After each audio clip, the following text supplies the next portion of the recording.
And I want to thank you, first of all, for taking the time to join me. This project would be nothing without men and women, in Africa like yourself.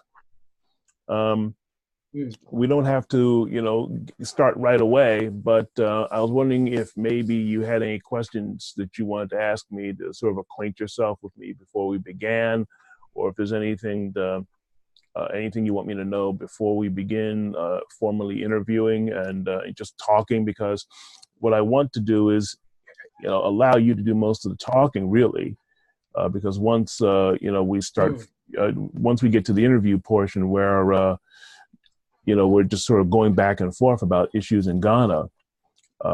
Anything you want to talk about, will take precedence. Okay. Yeah. Okay.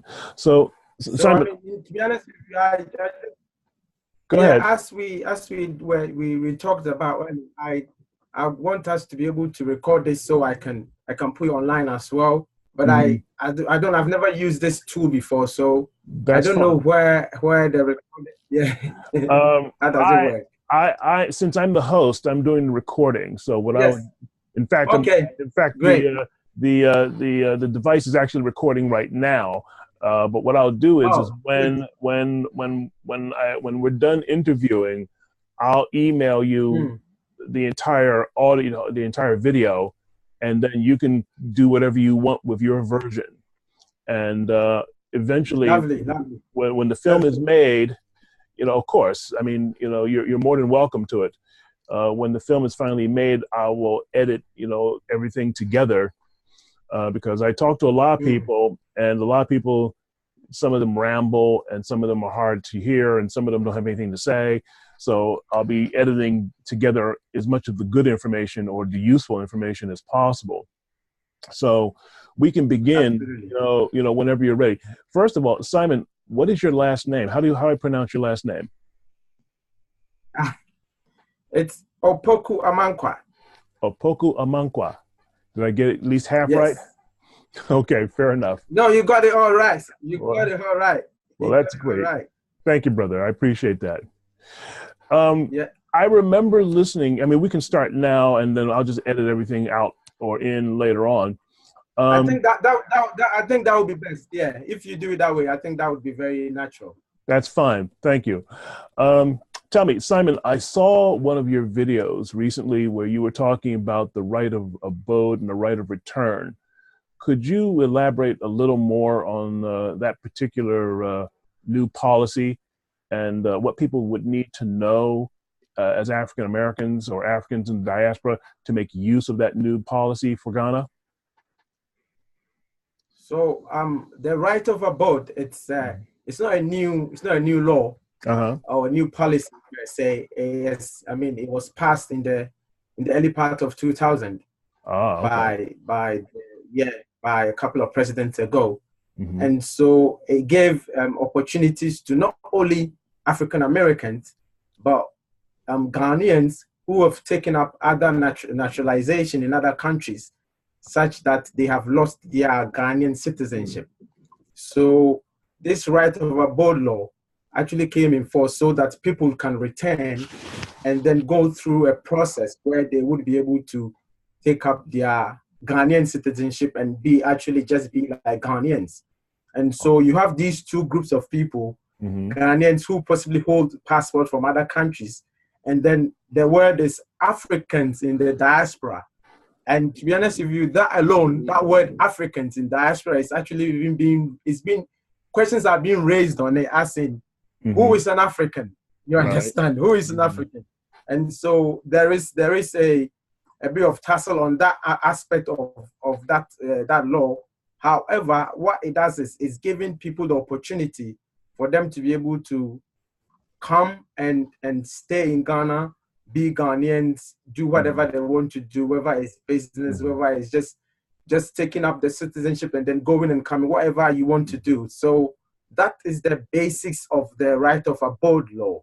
Okay. And there are a couple of requirements that people need to understand, and people need to be able to know that, because it's not, although it says that it's for Ghanaians and then Africans who are in the diaspora, there is still other bits that they need to be able to.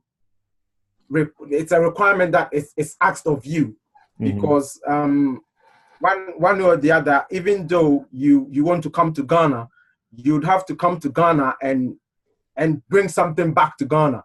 You understand? It's not just that everybody is just coming to Ghana. It's a win-win situation for everybody. We love you people to come. Ghanaians want the other brothers to come, but obviously there are things that people need to satisfy. And then one of the things is you would need to be able to be stable. That's why it says it asks for you to be able to be stable.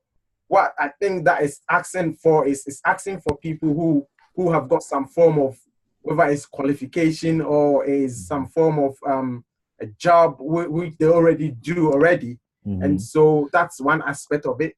Also, you will need to be able to obviously have a relationship in Ghana in the form of I mean, you can't just come to Ghana without any network. And this has also been a lot of questions people have been asking in the past few days or past few weeks when I started this channel, because people are thinking that it's just getting a passport and then coming.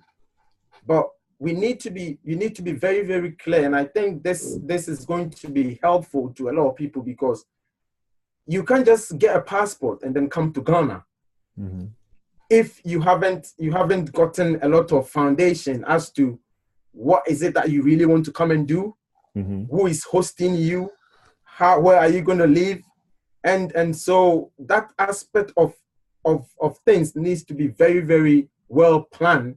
And so there are other couple of requirements where I think over the course of the interview we will touch on it. So in general, that is what the right of abroad is about. Yeah. Well, that's great. Now, you mentioned that the issue of being represented.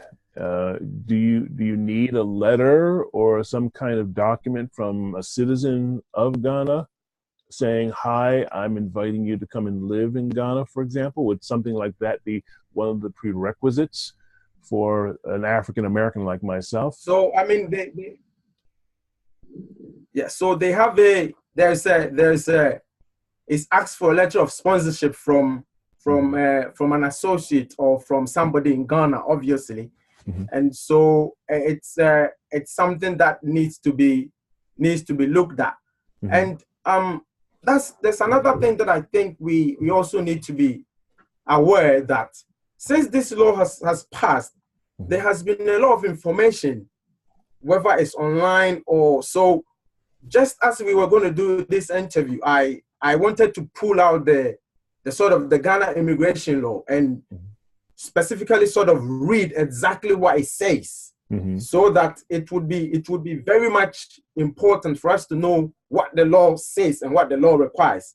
So if you don't mind, I'm just going to pull it up and then possibly read it the way it says, so that we can appreciate what the law is talking about, if that's okay. Simon, go right ahead, please. Yeah, all right. So yes, I'm just gonna pull it. Yeah. So yeah.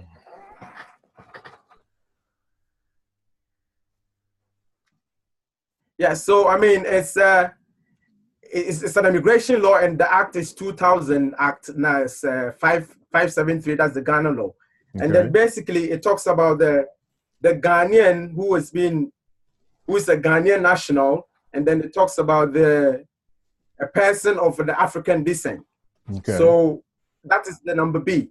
So what it says about a person of African descent is in the diaspora to be considered for the status of right of abode if he satisfies the ministers that he, number one, is of good character, as attested by 2 Ghanaians who are notaries, public lawyers, senior public officers, or other class of person approved by the ministry.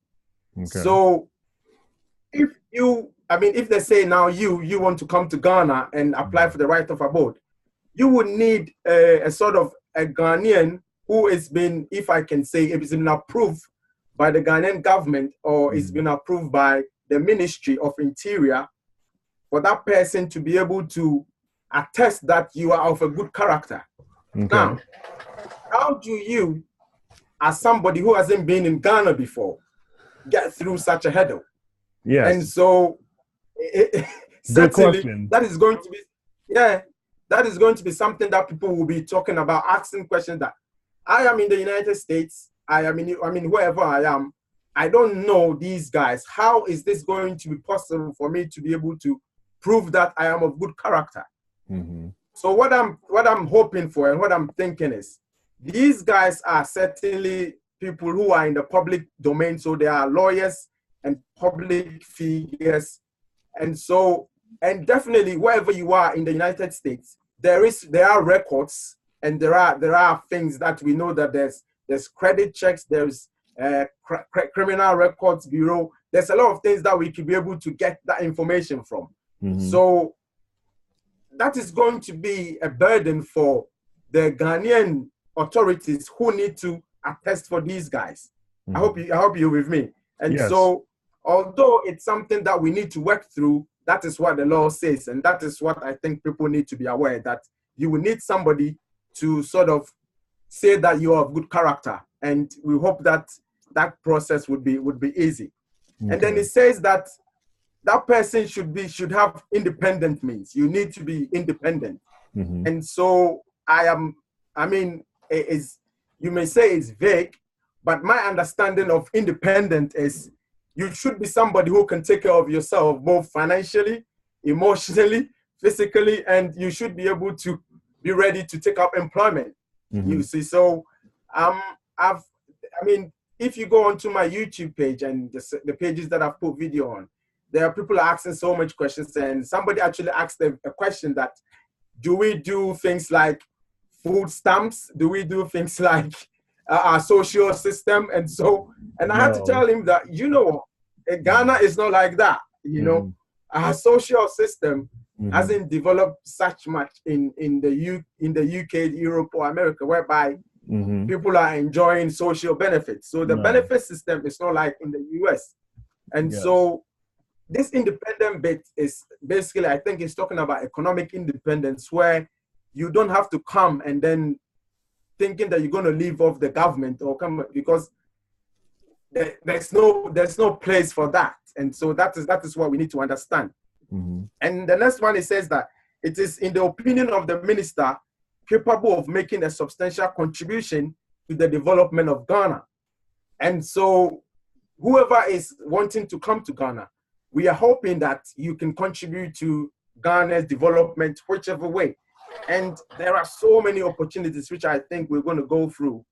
And there's so much available for people to come and contribute. I don't think the government is asking for people to probably come with big businesses or a lot of money. Everybody's got a skill to contribute. And I think that is what it's looking at. It depends on who you are, what you do, your experiences, what you've been able to achieve, and just general being able to be part, because every Ghanaian, as it is now, is being asked to contribute to the Ghanaian economy. So if you are coming, it's the same way. It's being asked that you come, and if you're going to be a Ghanaian, it means that you are going to live in Ghana and be a Ghanaian. That's all. So that's why it says. And then that person should also attain the age of 18. So that is the last bit of the requirements, where you need to be 18. But then this is the question. Supposing somebody is coming and that person has got kids, you've got family that you want to move over who are not 18, I think there's room for that, because obviously there's always going to be the person who is starting the process. Is either the family head, whether is the father or the mother, and then the kids are going to act as dependents. So I don't think that's going to be a problem when they need to be able to structure that. So this is basically what the law says, and there are things like what it's the advantages, if we can go through what you get if you become a Ghanaian, or what if you go through the process of getting the right of abode to be in Ghana. So what it says is, one, the person with you then get like an indefinite status to stay in Ghana. Indefinite status, it means that, fair enough, you are here, you don't have any restrictions, you are part of society, you can go and come back to Ghana as you please with no immigration restrictions. It will entitle you to enter Ghana without a visa for the rest of your life, for you to be able to work in Ghana, take up employment, for you to be able to have a self-employed, if you want to work, you want to work for yourself, start a business, or if you want to work as a contractor, whatever you want to do, and you would be subject to the laws of Ghana. And so if you're going to be a Ghanaian, it means that you need to be ready for these things. So that's I think that's basically what the right of abode law talks about. Well, that's good. That's excellent. Thank you. And what else, would a person need to know aside, in your opinion, from, the right of abode? For example, what's the standard of living like, for example, in your country? That is, if I brought a certain amount of money or attained a certain level of income, what kind of standard of living could I expect living in your country? I mean, would I be able to, for example, rent an apartment in a quiet, nice area, or maybe buy some land or acquire land from a traditional chief and set up a homestead or something of this nature? What do you think? This question has come up a lot of times, and I think it's something that we need to take it from different angles. The first thing that I would say is, one, the standard of living is nothing like in the States, and it's nothing like in Europe, once again, or other parts. Every country is different, and so from that point of view, it gets very difficult for you to be able to put numbers down, saying that maybe if I bring $1,000, if I bring $5,000, if I bring $50,000, it gets very difficult in terms of how long you want to stay. What does the future holds for you? And so for us to be able to look into that, and for anybody, that's what I would say, for anybody who would want to take up this program, who would want to come to Ghana, I would say that that person needs to have a taster. I would encourage that person, what I would call the taste of Ghana, because it would be very, very, very shock. I mean, it could be a shock to you if you haven't been to Ghana before and you decide that I'm going to go to Ghana and then stay. I mean, I wouldn't recommend that. Okay. And so for you to be able to understand, one, how the currency works, because if I mean, at the moment, as it stands, one, because Ghana, we have our currency is Ghana cedi. And at the moment, a dollar, it's around 4 cedis. Okay. Okay. And I don't know what a dollar can buy in the States. Okay. I mean, I don't know if you want to say, and so that I'll compare. So whatever the dollar can buy in the States, it's well possible that 4 cedis can buy more of that, or in some instance, it could be less of that, based on the product that you're going to buy. And so what I would say is, things that Ghana doesn't produce, or things that are foreign, gets expensive in Ghana, and vice versa. And so if you come to Ghana and you are ready to, let's say, live like a Ghanaian and live like a modest Ghanaian, where you are ready to eat the local food, where you are ready to live in a barely comfortable area, but not necessarily where I would say the rich people live. Right. If you are ready to understand and live like the ordinary Ghanaian, let's say the medium Ghanaian, where the average Ghanaian works, or the average Ghanaian lives, then I would say that it wouldn't be any different from maybe you living in the States, where you are keeping your head down. Right. I may say, you see, so because the life in Ghana, it's you have all the class systems that you can have in any part of the world. So you have the lower class, you have the medium class, the upper class, and then you have the people who are super rich. Mm-hmm. It's the same. And so people have got money in Ghana where I can say they have money more than maybe a certain amount, 50-60% of people in the States. They have people like that in Ghana. Mm-hmm. Then you have people who don't have anything. And I know that there's a group of people in the United States who are also struggling. And so it's like that. And so I would not be here to say that, oh yeah, you can bring $5,000 and it'll be okay. No. Let's look at how you can come to Ghana and possibly live for maybe 2 weeks, 3 weeks, 4 weeks. If we can organize that, if that can be done, where you can say that, okay, if I come to Ghana and I want to use a hotel, or I want to use Airbnb, which is also now people using it a lot. I want to live in Accra. I want to live in Kumasi. Because every single city has also got its own dynamics. And so if you're living in the capital, Accra, the life and it's different, standard of living is high. Mm-hmm. But if you move to the second city, which is Kumasi, it's totally different. The standard of living is about 50% reduced. Mm-hmm. And so, but then Kumasi has also got everything that you need to be able to live. The difference is Accra has got all the government departments where the head offices are, where the business happens. And so depending on how and where you want to live, that also would give you an idea how much you need to spend. And so I think that the conversation on standard of living can start from individual basis.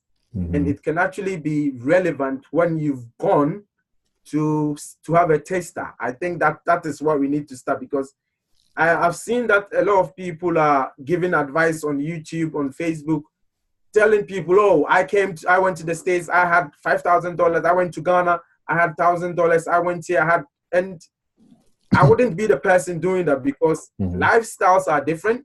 Mm-hmm. Somebody will go to Ghana and will be happy to would be happy to eat the food that I eat. Mm-hmm. Somebody will want to visit the restaurants and then the nightclubs. I see. And so it varies. But what I can say is there is opportunity and there is a lifestyle for everybody in Ghana. That's great. That's exactly the kind of thing that people like me are looking for. You mentioned earlier about the possibility of business opportunities. As an entrepreneur, if I came to Ghana, I would be looking for ways to not only be self-employed, but also to run a business and to find ways to solve some of the problems. What would you say are the most immediate problems in Ghana or in various cities in Ghana that outsiders could help to solve, for example? To be honest with you, I think that is where the conversation needs to go. And I believe that when this right of abode was passed, that is where the focus of the government is. Although fair enough, we want people to come to Ghana, but if people can come and they can bring expertise, they can bring jobs, they can bring some form of, interest, which would help the economy, I think that is what we want to encourage, to be honest with you. And so over the past few weeks, people who have asked questions, everybody is showing that they have something to offer. And so it's encouraging that, yes, people want to come to Ghana and then offer something. And I would say that the opportunities are varied. Currently, let's look at areas like farming. Okay. If we take farming, which is one of the things that people have seen interest there, yes. And it's also something that the Ghanaian community would be ready for, because as we all know, the land that we have is fertile. If I show you things that can grow up in my back garden, things that can grow up anywhere around where I live, you would be surprised, because the land doesn't need much to grow fruit. Understood. And so if we know this is what we have, but then we are still not food independent, you understand? We are still not. We can't. If you put the numbers together, we still can't feed ourselves in terms of the food that we need. Exactly. I mean, we still import. We still import food from other parts of the country of the world. Tell me something. What percentage, if you can give me a rough estimate, what percentage of the Ghanaian population is even involved in agriculture or the routine growing of food? And do you think that figure needs to be higher? I don't think that it's to do with the number of people doing farming. It's to do with the scale of farming that they are doing. And so you could get 70, 50%, or you could even get 90% of the people doing farming. But if the scale is not enough to be able to feed the country, because this is what you have. You have a farming community that needs to provide food for. They need to grow crops, harvest it, and then that goes into consumption directly. But then you have industries who also rely on food for their business. Right. And so let's take things like something like corn. You have a lot of industries that rely on corn for their beverages. But then we don't have enough people into corn production over the year. Because what we are looking for is type of farming systems whereby you would be able to have consistency and you will be able to have production over the years. It shouldn't be that when there's rain, we can farm, and whenever there's a dry season, then there's a problem.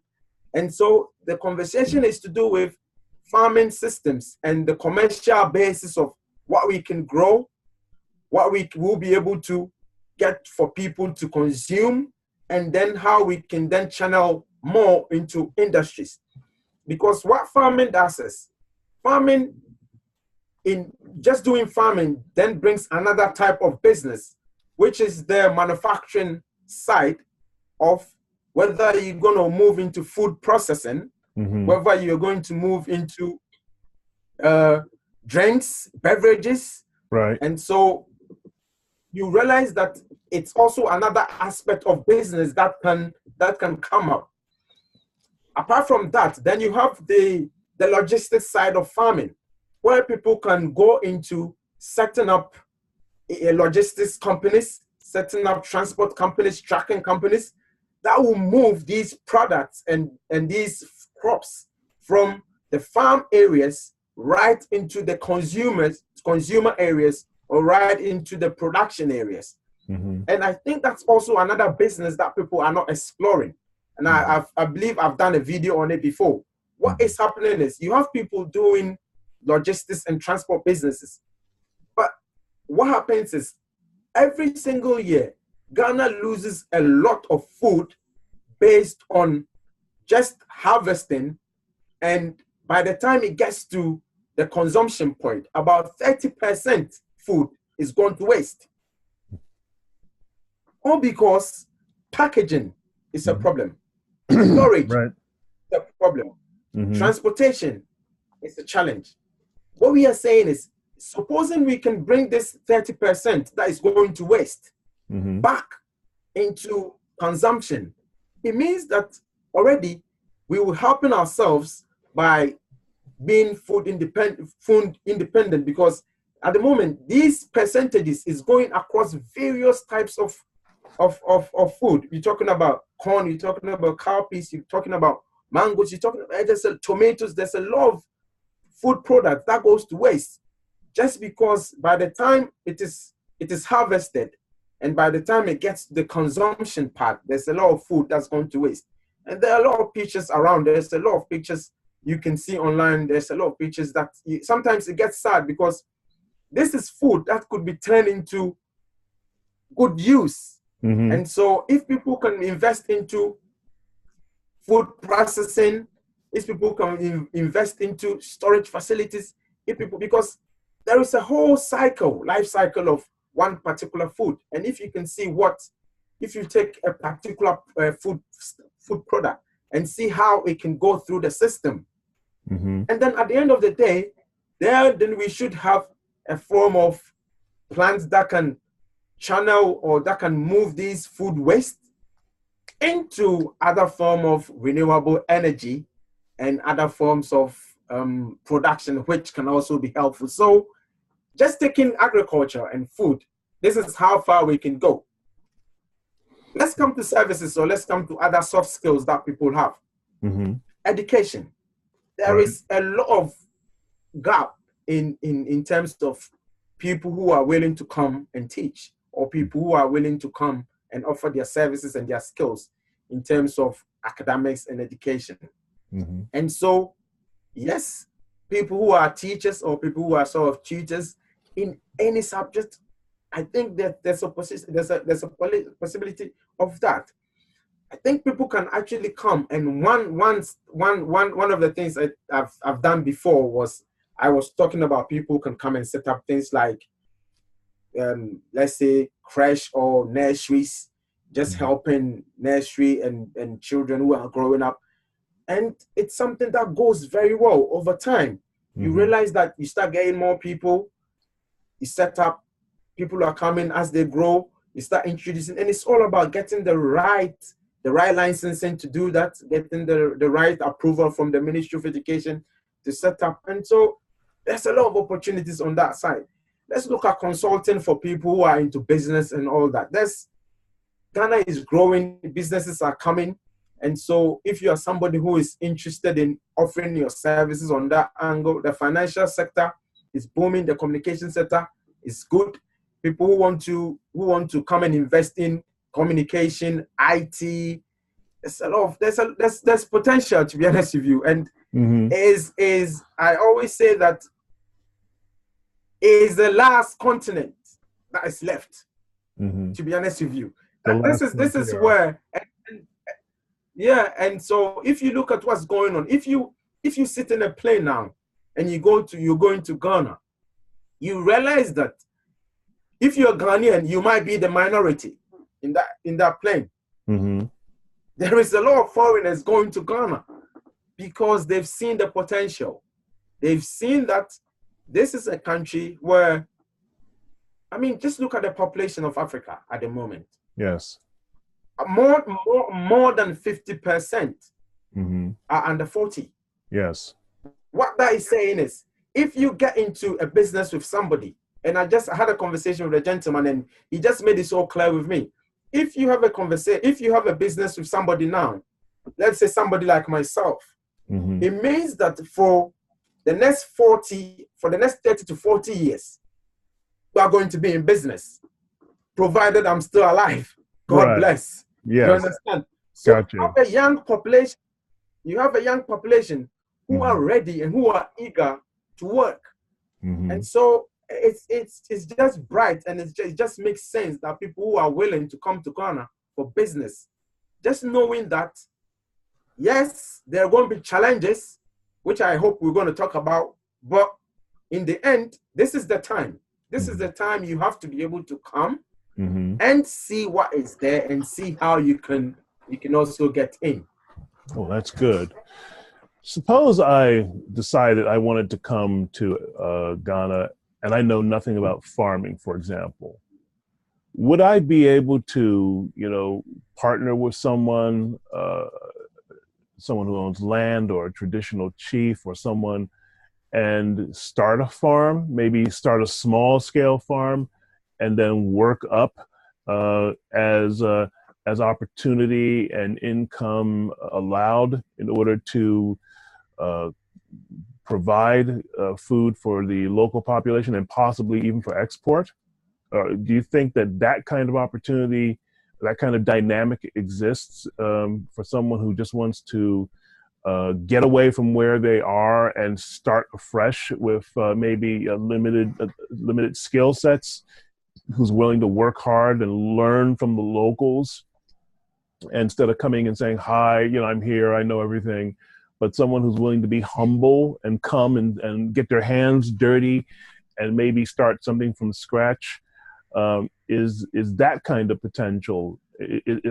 Things, that, I don't want to say are they that bad, but are they that good in a sense that the potential is so great that someone could start as an almost a rags to riches story, because I see a lot of people on the continent, throughout the continent, starting with nothing and making decent livings. But I'd like to know if you think someone from outside could come in with that same kind of, maybe with the same kind of enthusiasm, but with fewer street smarts about life in Ghana, and be able to make the same kind of transition. Yes, I really believe that, because it's well, that's great. It's open. Mm-hmm. It's an open market, if I can say. Mm-hmm. And it's a market that is ready, mm-hmm. and people are already there. You understand? There are people who are already there doing it. Mm-hmm. It's, I mean, you've got. If I mean, we've had incidents like people from Southeast Asia. Mm-hmm. We've got people from the Far East. We've got people coming from Europe with their businesses and with all that they want to come and do. In terms of farming, yes, because, and interestingly, what we have started, I can say, in a very small way, and I'm trying to build a sort of a network mm-hmm. of farmers, both in Ghana and both in all over the world, to be able to connect, to be able to have a conversation and see where and how they can benefit each other. So, mm-hmm. and it's going very well. I mean, recently we just started a page, and people are coming on board. We've got a WhatsApp page, we've got a Facebook page, and people are eager to share. And mm-hmm. I think that is where it can really benefit people, because you have locals who know the land, who understand what to do. You have Ghanaians who are also overseas, who have started farming in Ghana, and they do go and come every now and then. Mm-hmm. Then you have people who are in the United States of African Americans who also want to come and start something. I think coordination and collaboration is what we need. And so, yes, there is also a very good African American community in Ghana, which has got people who have been in Ghana for quite some time. Mm-hmm. And so there is good networking, there is good support system, support base, and I would say that it all depends on you, the individual, and how committed you want to be. Because once you come to Ghana, and I would say that once you come and have that taster that I'm talking about, and you believe that it is farming that you want to do, obviously there's various communities where you can go and then look at. If I say the land system is such that, and now we're then looking at, I mean, because at the moment what we are talking about is, supposing you've gone through the process, and you've gone through the right of abode process, where you are now considered as a Ghanaian. Yes. Mm-hmm. Then you are Ghanaian. It means that you can negotiate, you can look for a land, you can obviously buy a land, you can lease. There's also lease systems. You can go through, and it's the same as maybe a property where you want to live, or whether you want to build, or whatever it is. So there's various range of what is available. And so I wouldn't keep that down as a challenge. No, not at all, because people are ready to help, people are ready to support, and it will need a bit of trust, which is also very key for you to be able to get the right people, the right networking, the right support system, the right liaison for you to be able to go through this process easily. That's good. You mentioned some WhatsApp groups. Would you care to name them for the sake of the viewers? Yeah. So we've started a Ghana Farming Networking Group. Okay. So there is a Ghana Farming Networking Group.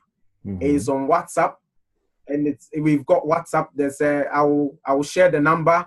Basically, when I mean, I hope that when I share the number, you can input the number once the video is done. So yeah, don't worry. I'll give you the number. You can share, yeah, and then people can call on there. I've also got the number on Facebook where people can join and the Facebook page there. So it's called Ghana Farming Networking, and we are basically getting interesting conversation over there, because you've got people who are in various stages of their farming prospectus. So you have people who are just about thinking, probing, and asking questions.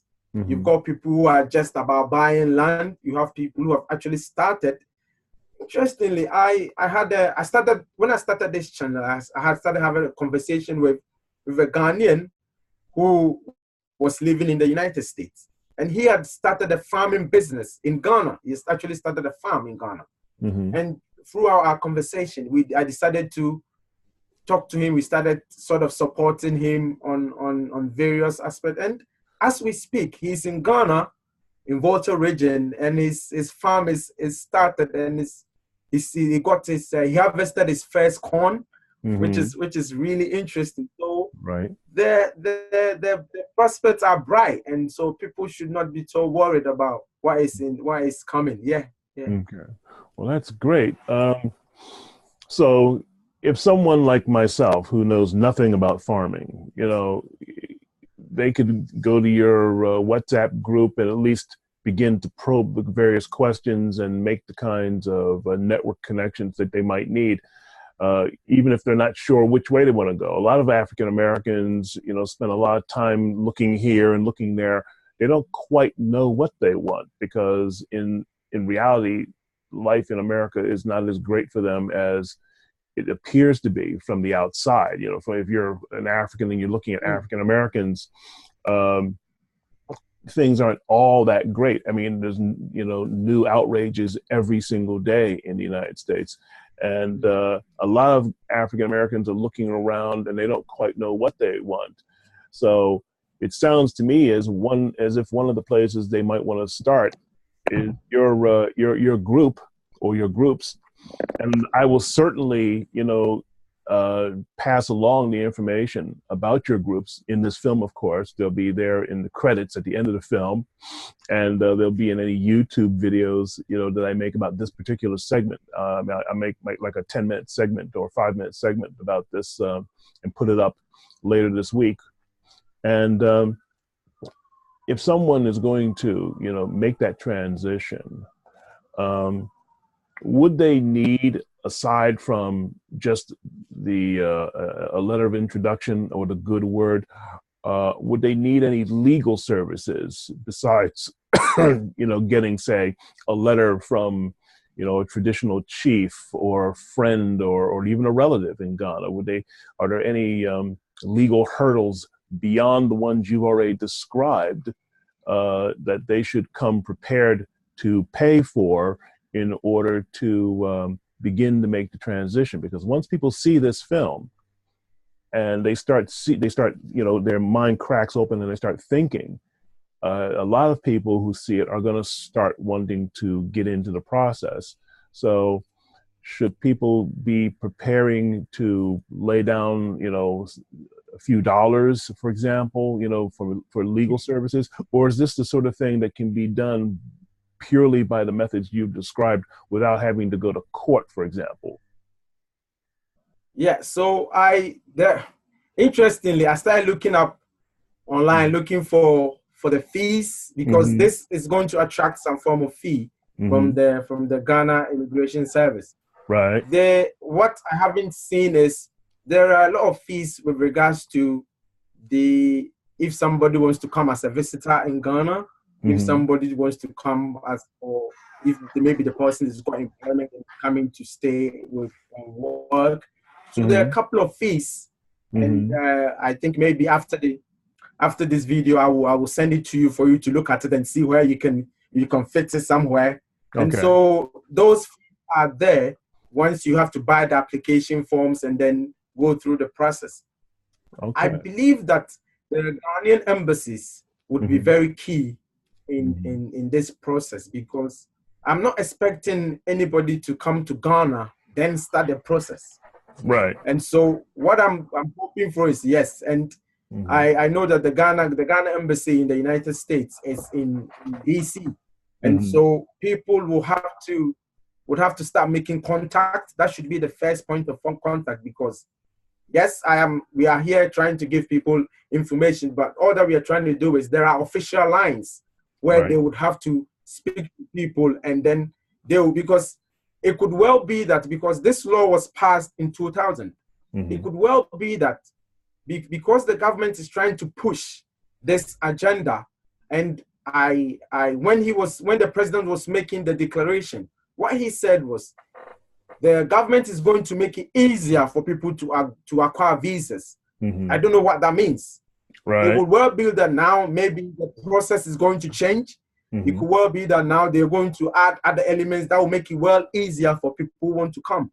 And so people need to contact the Ghana embassy in Washington, D.C. and other parts of the world where the Ghana embassy is. And they need to tell them what they want to do, and the conversation will start from there. I know that for sure, if people want to go through their process, as with every kind of, people will be able to do it themselves. You can buy a form and then do it. But there are other law firms and law providers, services, who would want to give their support and give their services. It's like any other immigration process, where you can certainly do it yourself, but if you're not sure and people are there to be able to support you, yes, there would be, and it might attract a fee. So I would say that the first point of contact is the Ghana embassies, and they pick the conversation from there. And certainly, and as you just said, now this video will go out. If afterwards people have got more questions, they can come back to you, they can come back to me, and then we'll try and see how we can together give them the information, the little that we have. But yeah, that's why it is. Well, that's good. It's been my experience that when a person wants to apply for a job in the United States, the best advice that they can be given is always ask for the job. So I will ask you, if I were to apply for citizenship or right of abode in Africa, would you or someone you'd be able to introduce me to be able to offer me a letter of introduction? Oh, I mean, we've just started this process, and if as I say here now, I qualify as somebody who's supposed to give that letter of introduction. Yes, obviously, because this is what we are trying to do. And so I would need to now go and look into what it takes for somebody to introduce people who want to come. And if they're saying, because what they're saying public figures, and usually what they say, when they say that, they're talking about people who work in the public services.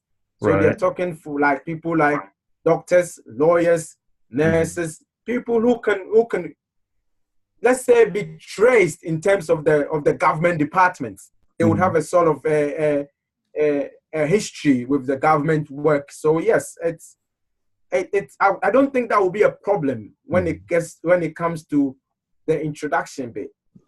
The government needs to be clear, and we need to be able to understand the criteria and how somebody will be able to introduce a person. I think there will be room for that. Yes. Okay. Well, that's fine. Thank you, by the way. Who knows? There might be an industry here, for introducing African Americans back into the diaspora, legally, of course. You never know. You never know. Yeah. You never know. You never know, brother. Let me ask you something.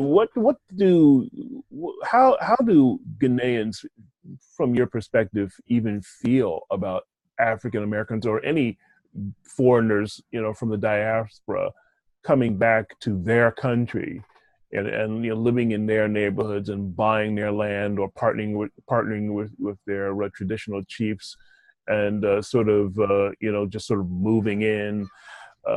I mean, what's the word on the street about the overall general attitude, if there is one? Is it acceptance or indifference or something in between? What do you think? What I can say is this particular is a declaration, and it's something that has been there since 2000. Okay, and if you look, even way before the right of abode law was passed, we've had a lot of African Americans who have come to live in Ghana for good.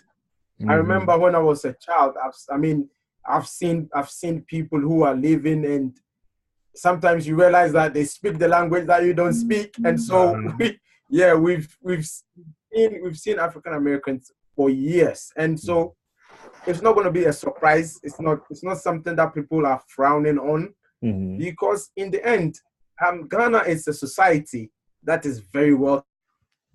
Well, that's great. Yes, we consider ourselves as one of the most friendliest countries on earth, to be honest.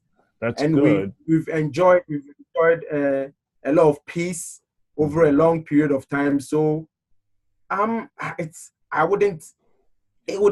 obviously there would be a few. I mean, in every society there would be some people who would have negatives around a policy like that, and even on my YouTube page, you can see the conversation is going on, and it's a conversation that's coming from both sides.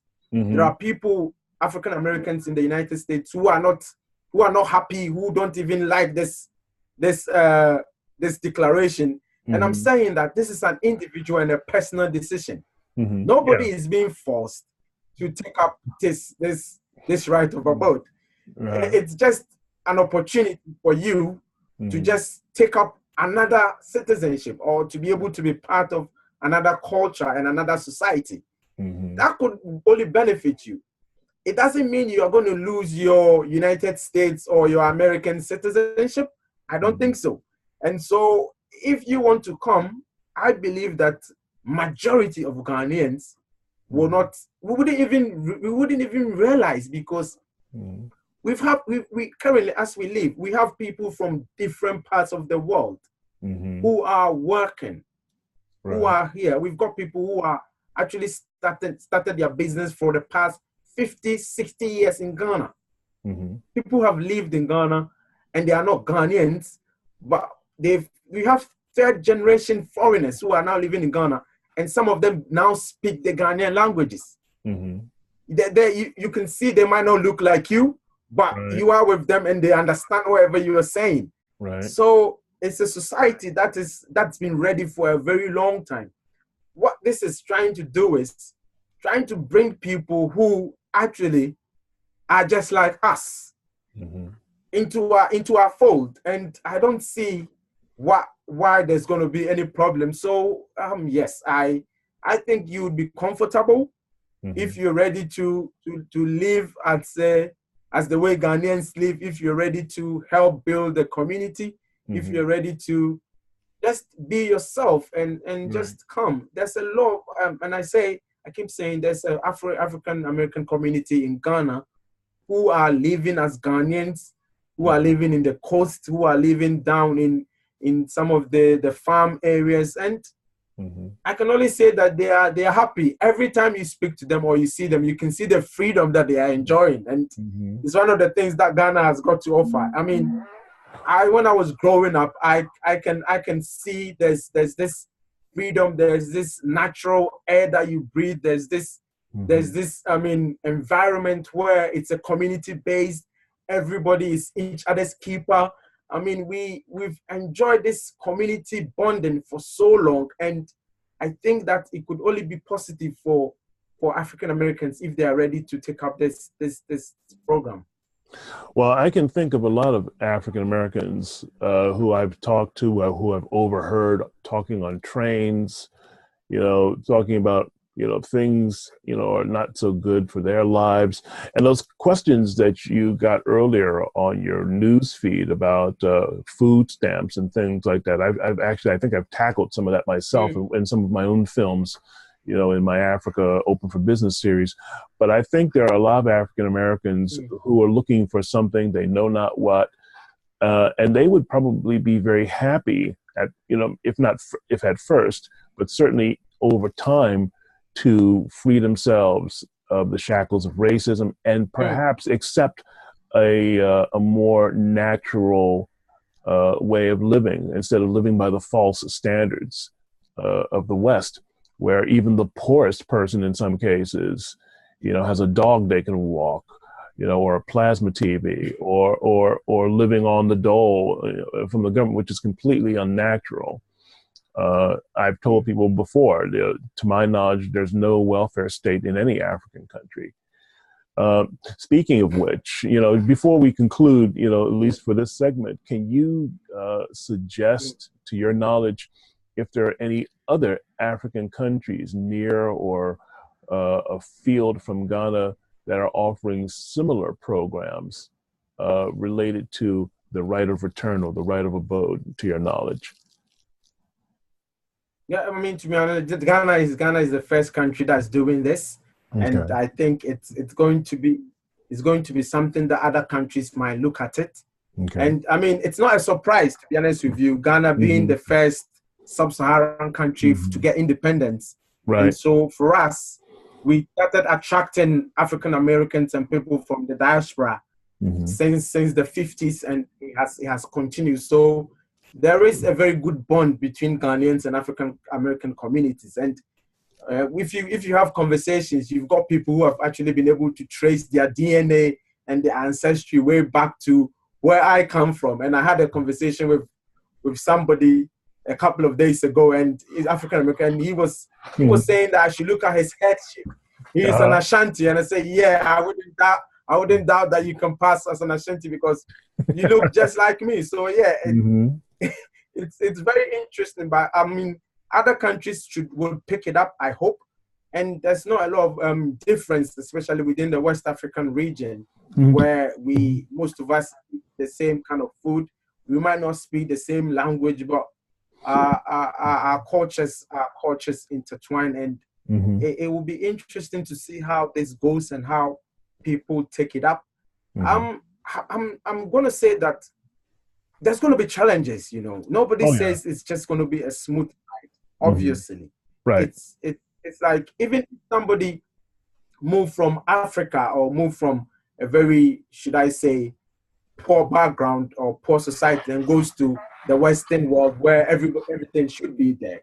There's still challenges because you need to adjust, and the culture is one thing that you need to be able to be aware that yes, there is a culture and there is a traditional culture, there is a religious culture, there is the secular culture as well, and all these are working within a society that you want to be part of, and so you as an individual need to understand yourself. You need to know where you are at the moment and be open-minded that I'm going into a culture where people will look at me differently, and it would be sometimes worrisome, or some people might be worried when they experience a sort of a culture shock, if I may say, where you realize that you get to Ghana and things are not the way you expected.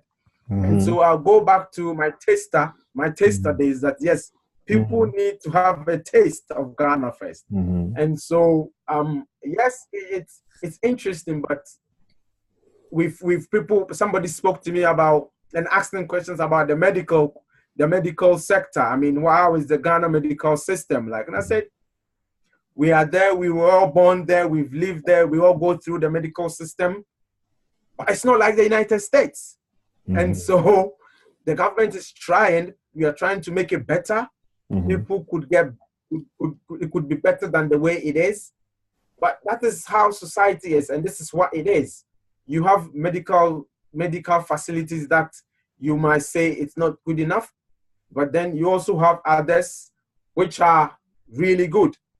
And we have both the government health insurance, and we also have the private healthcare insurances there. Based on maybe somebody where you work and based on the type of job that you do, companies actually have insurance policies for their employees. And so there are various scenarios and various dynamics across the country where it depends on where you feel yourself and where you're going to be. You just have to understand how that works. So yeah, challenges might be there, but it's something that we can work through it. And this program, I would say, it's not for everybody. So yes, as with all things, people who are committed and people who are ready to just, you say, to live all that they have and see that there is something that they can have new, yes, I think it's the right time. I think it's the right time. And this is the time because the opportunities are now being explored. You don't want to wait so long where it gets better in some people's opinion. Then you want to come and then you realize that you come and it's now full up, if I may say. I see. We hope that doesn't happen, but yes, this is the time. This is the time that people are all going to come and try to grind, if I may say. People want to come and now taste it and feel where they can get opportunities from, and it might be the right time for a lot of people. Excellent. Simon, thank you very much. You've given me, and I'm certain the viewers, a whole lot to think about. I think we can. I think that's probably enough for the sake of our conversation. But